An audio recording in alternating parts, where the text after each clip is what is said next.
NDA और महागठबंधन ये दो ऐसे घटक दल हैं जो दोनों ही चाहते हैं कि चुनाव जितना जल्दी निपट जाए उतना जल्दी बेहतर होगा। कि जब परिसीमन हो जाएगा, वन नेशन वन इलेक्शन होगा अगले लोकसभा चुनाव के समय 2029 में, तब के लिए समय कुछ ज्यादा बचेगा। कि जो वर्तमान स्थिति है उसमें लगातार जिस तरह से प्रशासनिक फेरबदल हो रहे हैं वो काफी कुछ कर रहे हैं। नोरमा ग्रुप, जो सोचता है वो करता है, आपके अपने सपनों का आशियाना।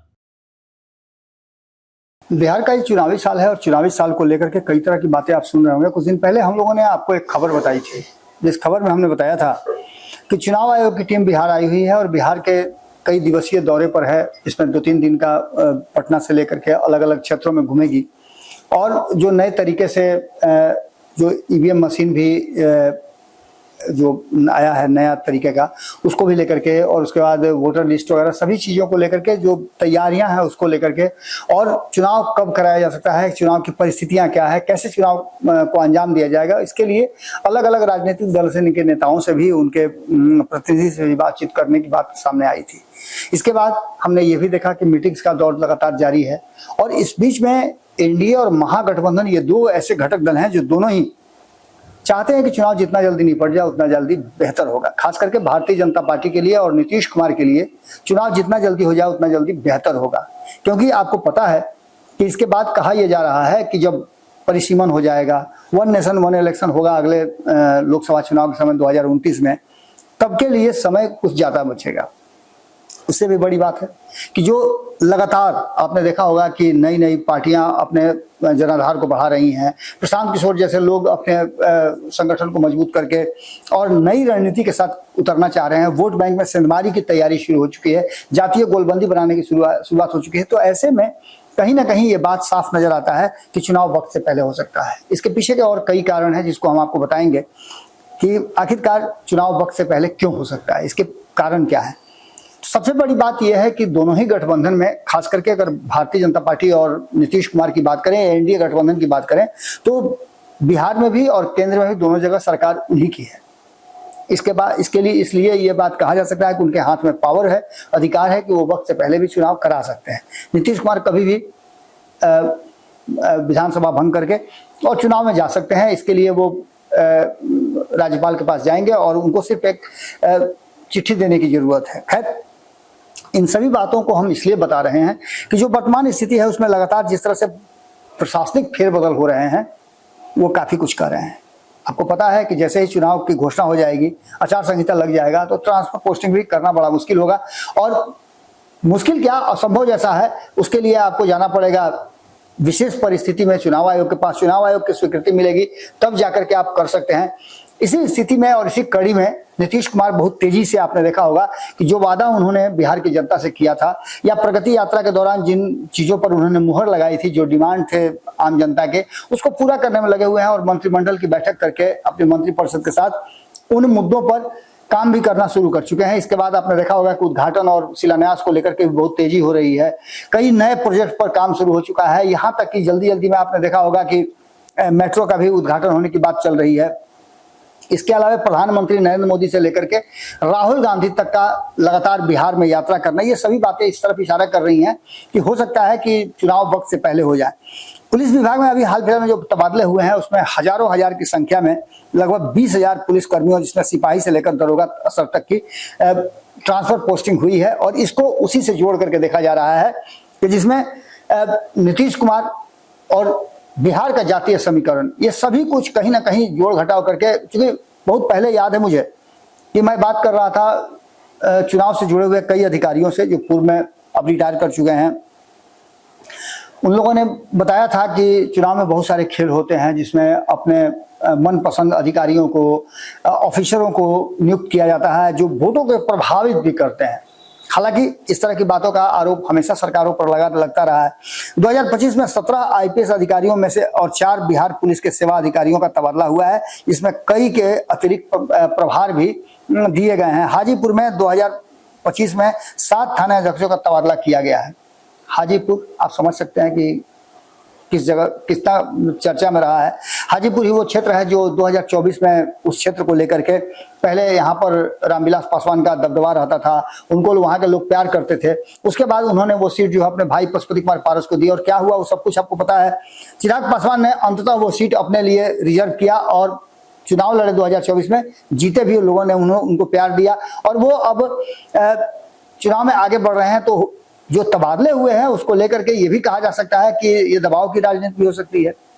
बहुत सारे ऐसे लगभग 2024 में 62 आईपीएस अधिकारियों का तबादला हुआ था, 2024 में 101 डीएसपी का स्तर के तबादला हुआ था और बात जब करते हैं हम तो 2025 में 16 बीएस अधिकारी, संयुक्त सचिव, अपर समाहर्ता स्तर के कई अधिकारियों का ट्रांसफर हुआ था। ये सभी कुछ कहीं ना कहीं इस तरफ इशारा कर रहा है कि चुनाव की तैयारी में और चुनाव के दिशा में कहीं ना कहीं नीतीश कुमार उतर चुके हैं। इसके अलावा 2025 में 83 ग्रामीण विकास अधिकारियों का, प्रखंड विकास पदाधिकारियों का भी तबादला हुआ था। खास करके जो तबादले हैं उनमें सबसे बड़ी बात है कि प्रशासनिक तबादले जो हुए हैं उसको लेकर के बहुत सारी बातें चल रही हैं। कहा तो ये भी जा रहा है कि ये तबादले इस बात की तरफ इशारा कर रहे हैं कि बिहार में बहुत कुछ बदलने जैसा लग रहा है। आपको बता दें कि इस तबादलों की जो फहरिस्त है उसमें एक नया लिस्ट भी सामने आया है जिसकी चर्चा हम आपसे कर रहे हैं। हमारे पास जो आंकड़े आए हैं उसमें आज 12 ऐसे आईएएस अधिकारी हैं जिनका तबादला किया गया और बिहार सरकार की ओर से मंगलवार को इसकी अधिसूचना भी जारी कर दी है। 12 आईएएस का ट्रांसफर होना ये कोई सामान्य बात नहीं हो सकती है, इसके पीछे कोई ना कोई रणनीति जरूर रही होगी।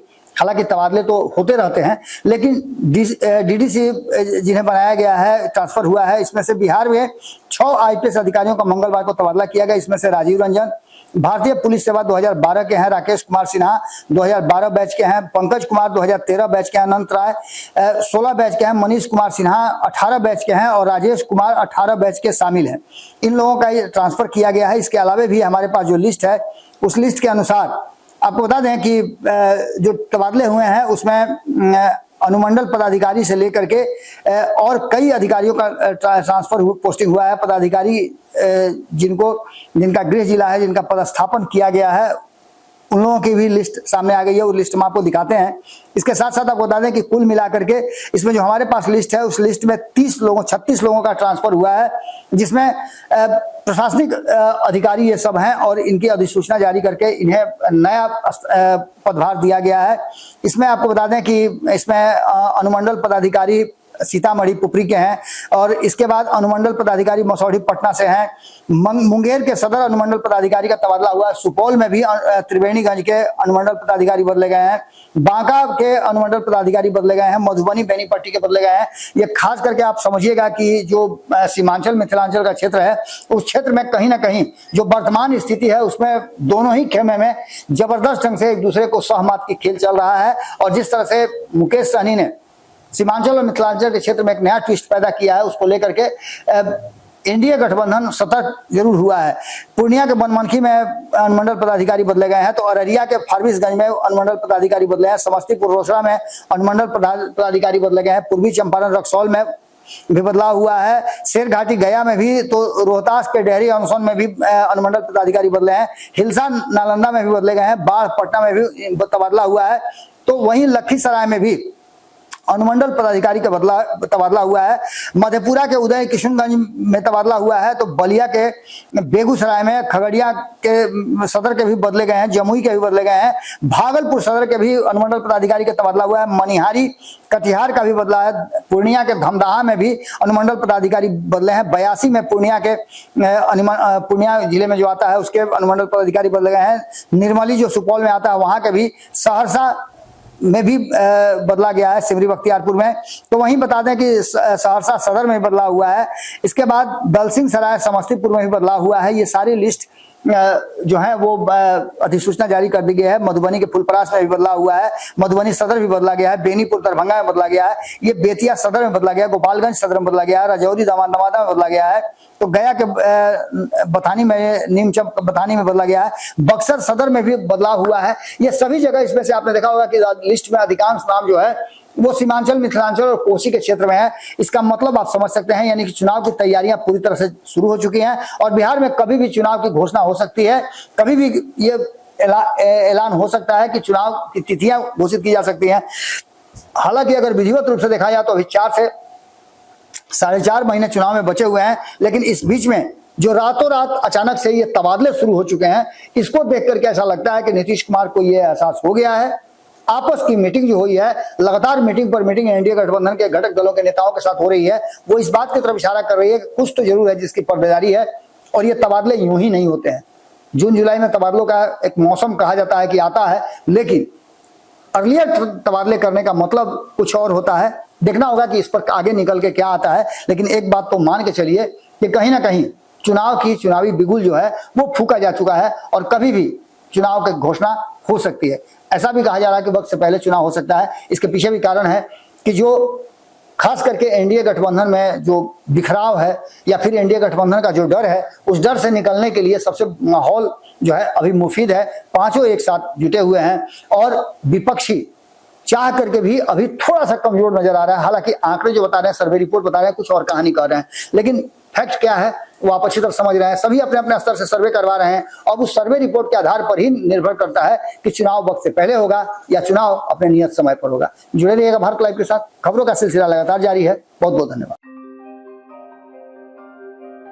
आपके सपनों को हमने सजाया है, ई होम्स पैनोरमा को हमने बनाया है। ई होम्स मेरा एक सपना था जिसपे मैं पिछले 4 साल से काम कर रहा था। हमने जो बनाया है वो सबने है माना। ई होम्स पैनोरमा में हो आपका भी आशियाना। और फाइनली हमने 2021 में इस प्रोजेक्ट को लॉन्च किया। बहुत लोग अप्रिशिएट कर रहे हैं कि पूर्णिया जैसे शहर में, बिहार के, एक तो बिहार की बात करें उसमें भी पूर्णिया जैसे छोटे जगह में इस तरह का लाइफस्टाइल देना, ये सुन के हम लोगों को बहुत अच्छा लगता है। ई होम्स में हमने कुछ और भी किया है, जैसे हम जिस जगह में रह रहे हैं हमारे फैमिली सिक्योर हो, उनको सिक्योरिटी का ध्यान में रखा है।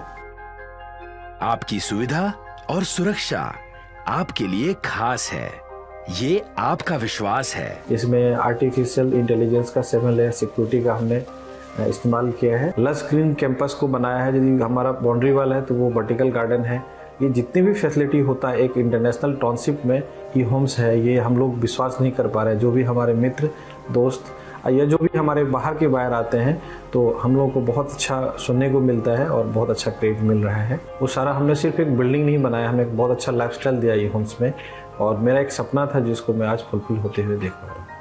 ये आपका आवास है। ई होम्स पैनोरमा में अब आपका निवास है। E Homes Panorama, luxurious lifestyle redefined. Panorama Group, जो सोचता है वो करता है। अगर ये वीडियो पसंद आई और वह बिहार के राजनीति और बिहारियत से सरोकार रखेनी, तो सब्सक्राइब बटन दबा के चैनल के सब्सक्राइब कर ली। ओजे एगो घंटी बा, ओकरा बटन दबा देला से कुल सटीक और मारक खबर रुआ मुफ्त में मिल जाई।